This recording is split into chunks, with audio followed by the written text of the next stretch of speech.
Good Tuesday afternoon. I'm Dr. Martha Buchanan, Public Health Officer and Senior Director here at the Knox County Health Department. Our moment of gratitude today is dedicated to families who are wrapping up the summer break and entering a new school year.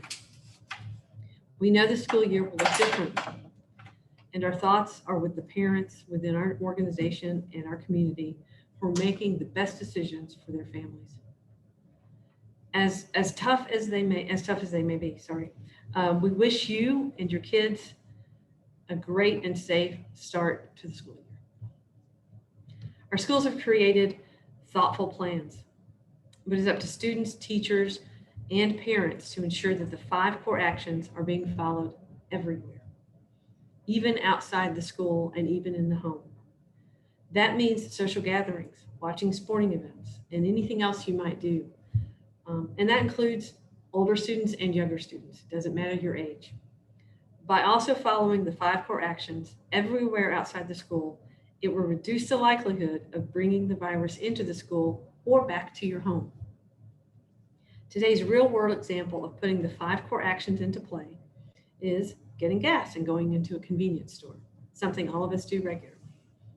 While fueling, if you have disinfectant wipes, use them on the handles and buttons before you touch them. After fueling, use a hand sanitizer that's at least 60% alcohol, or go into the convenience store and wash your hands for at least 20 seconds. Washing your hands is really key after this activity. If you go into the convenience store to use the restroom or maybe to pay for your gas or buy some food, wear your mask the entire time. If you have to wait in line, keep at least 6 feet between you and the person in front of you or in back of you, but also wear your mask. These are just a few simple things that you can do to keep yourself and the folks around you safe and healthy while still going about your day. This week, we are continuing to test at the Jacob Building from 9 to 3 on Wednesday and Friday. We are no longer collecting insurance, so we anticipate the lines to move more quickly. Next week, due to a prior reservation at the Jacob Building, we are altering our testing schedule. Next week, we will test on Wednesday, Thursday, and Friday from 9 a.m. to 1 p.m. at the Knox County Halls Senior Center on Crippen Road. We'll move back to the Jacob Building the following week.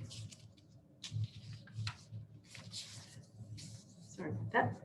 As a reminder, the Board of Health will meet tomorrow via Zoom at 5 p.m. The public may watch the meeting live on Knox County's YouTube channel, the Knox County website, or on community television. The benchmarks will be updated tomorrow prior to the Board of Health meeting and will be reviewed by the board Wednesday evening. We will also review them Thursday during our media briefing. Now we'll move on to the local situation. We have 54 confirmed new cases since yesterday's report, giving us a total of 5,483 confirmed cases of COVID-19 in Knox County since March. Additionally, we have 203 probable cases. 3,384 of our cases have recovered, giving us 2,251 active cases. 236 individuals have been hospitalized at some point in their illness. 38 Knox County residents are currently hospitalized. We are saddened to report an additional death today related to COVID-19, bringing our total to 51. And again, our hearts go out to those folks who've lost loved ones or family members to COVID-19 during this pandemic. Now I'll open it up for questions. All right, as a reminder, you can type your questions into the chat feature and please include your name and the media outlets which you're affiliated with. From Paul with WBIR, how is Knox County tracking teacher/student exposures? We know the schools have their own contact tracing team. Do they report to the Knox County Health Department? So it's a project we're doing together with Knox County schools. Teachers, students, staff, they'll all be counted with their numbers the way they all are. The schools are helping us with the internal contact tracing. We're actually doing those initial interviews of the cases to get the information that's needed. We'll be doing the outside school contact tracing. They'll be doing the inside school contact tracing.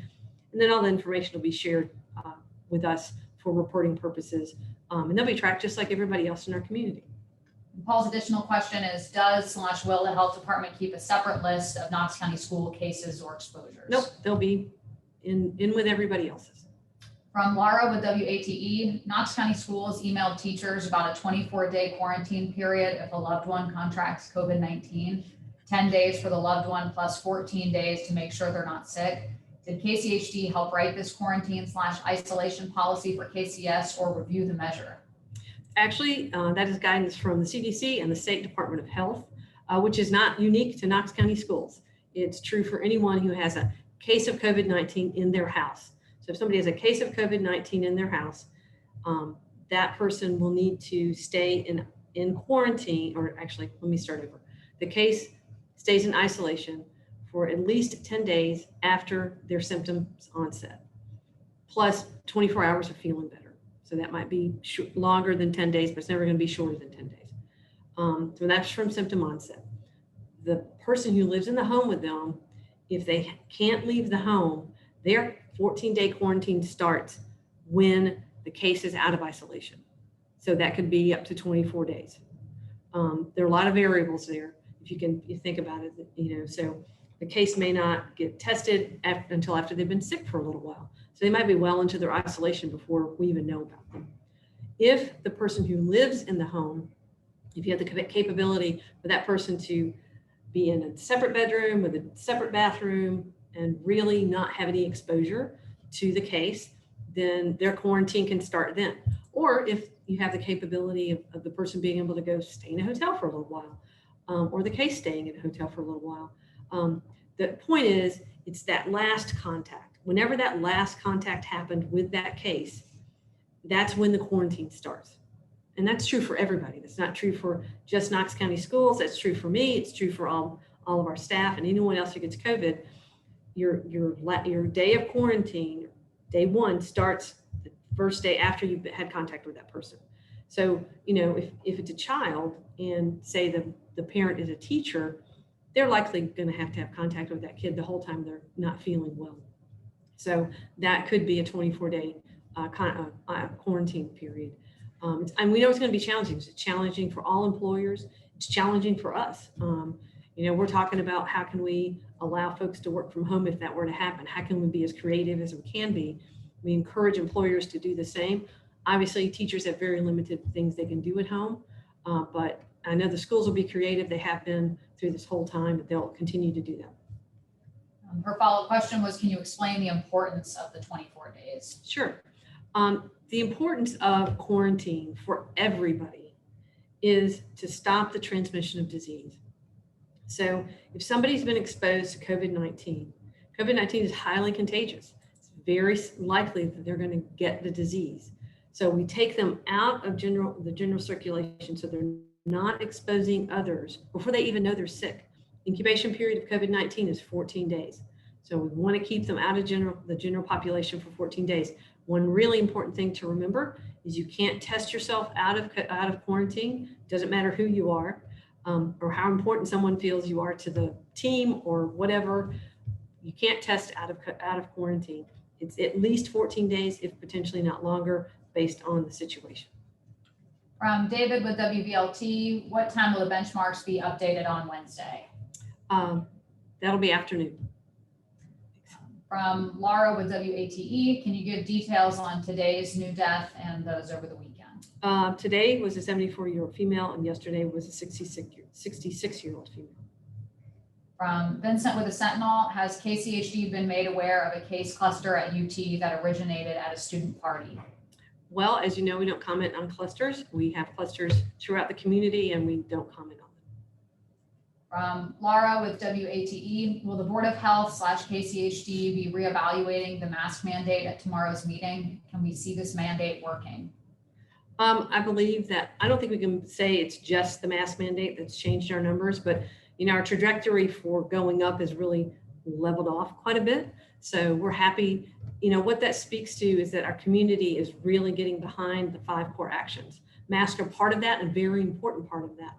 But I think our community is really getting behind the 5 core actions, and our case counts have been lower, and we're really thrilled. We hope it stays that way. What's really important for everybody who can hear me to remember is this is not the time to go, woo, we did a good job, we're done, because those cases are just going straight back up.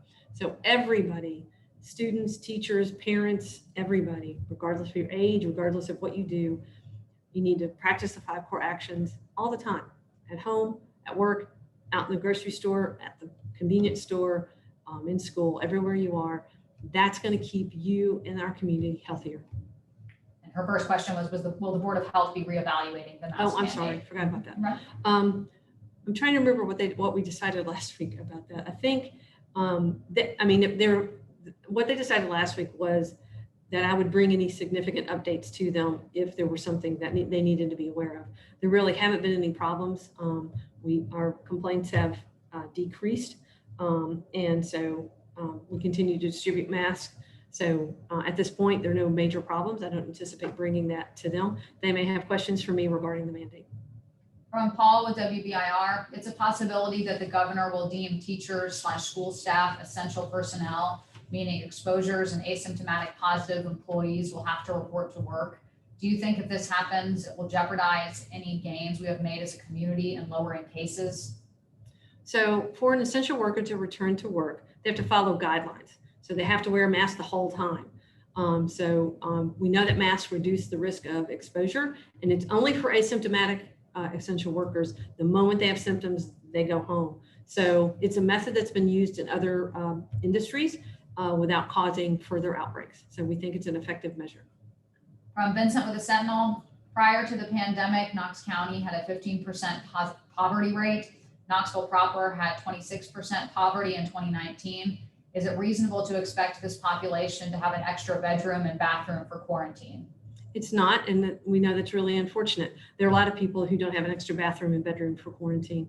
So for those folks, it will end up being a potentially 24-day period. And we acknowledge the hardship on everyone in doing that. We have people in our employee who that will be very difficult if that happens for them. So we encourage employers to be creative and try to work with them on that and see how they can best work around that. From Bob with the Knoxville Liberty Press, has the health department found clusters of cases coming from more than 25 people within a 900 square foot area? We don't comment on the details of clusters, and so don't have that level of detail about clusters, and we don't discuss details of clusters. Also from Bob with the Knoxville Liberty Press, how does the Board of Health new social distancing guidelines/regulations impact an upcoming public fashion show this weekend? I believe the board did not pass the regulation last week. So there is no new regulation. It's still 50 people based on the Tennessee Pledge. Also from Bob with Liberty Press, are teachers at a higher risk than other workforces within our community? Examples of grocery store, department store, healthcare, and other profession settings? Well, I think we're all at risk for COVID. No matter where we work, no matter where we play, we're all at risk of COVID. COVID doesn't just go to workplaces. COVID is all throughout our community. So that's why we talk about the need to practice the 5 core actions no matter where you are. Close contact workplaces where everybody has to wear a mask. They're doing that and it's working. In the schools, there's a plan. Teachers need to be in masks, staff need to be in masks, children that can need to be in a mask, and practice social distancing. Those things work to reduce risk no matter what your job is, no matter where you work. From Vincent with the Sentinel, you've talked previously about how hard KCHD employees are already working on contact tracing. Does KCHD have enough people to perform contact tracing when schools open? Well, so we've done several things to help with that. It's going to be challenging. I'm not going to pretend like it's going to be all smooth and easy. It's going to be challenging. So we have a couple things in place. One, Knox County Schools set up their own contact tracing team, as has UT. So UT has, they both have contact tracing teams that they're going to have in place. In addition to that, you've heard us talk about bringing on other staff that aren't internal staff to Knox County. So we are bringing on staff through staffing agencies to do contact tracing and help us with that. So we're continuing to staff that up. I don't have that number in front of me, but frequently we do actually have that number. We'll have it on Thursday. So we do talk about that. And then in addition to that, we've moved our contact tracing and contact monitoring and case monitoring. Tennessee Department of Health is doing that, which takes a pretty nice workload off of our staff. That's being done by the Tennessee Department of Health staff. They've also they've hired extra staff to be able to do that for us.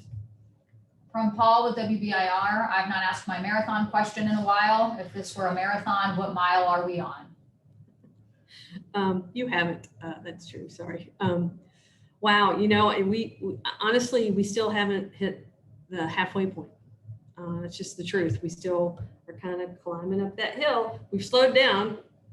That's great, but we're not seeing our cases go down. We had that one little dip. It was kind of a false flat, if you're familiar with cycling terms, where it seems like you're going down, but really end up having to climb some more. So that's where we are. We're still climbing. We keep continuing to see that. We want to see that continue and for that case rate to drop. But that's going to be contingent on all of us doing our part to reduce risk throughout our community. From Bob with the Liberty Press, there are studies about certain masks, bandanas, and scarves actually making the transmission worse than not wearing a mask.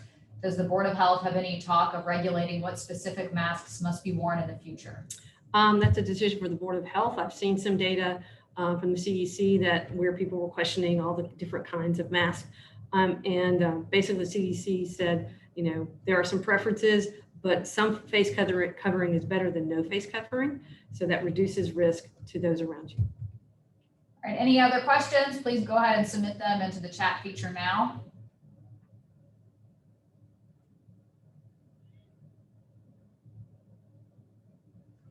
From Brian Hornback, anything we can do to help the lack of information, like Commissioner Bustler? I think the way to combat the lack of information or misinformation that's out there is pointing people to reliable sources like our website, Tennessee Department of Health's website, the CDC's website, or the World Health Organization's website. All of those websites have great information. I really like the World Health Organization's Mythbuster section. It's got some really commonly asked questions and really good explanations for why those things may or may not be true. So pointing people to reliable sources is the best way to bust misinformation, regardless of the topic.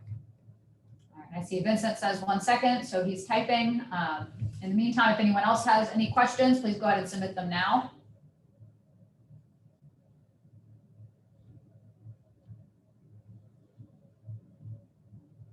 All right, Vincent says, never mind. So we'll do one more last call just to make sure we're getting all the questions in.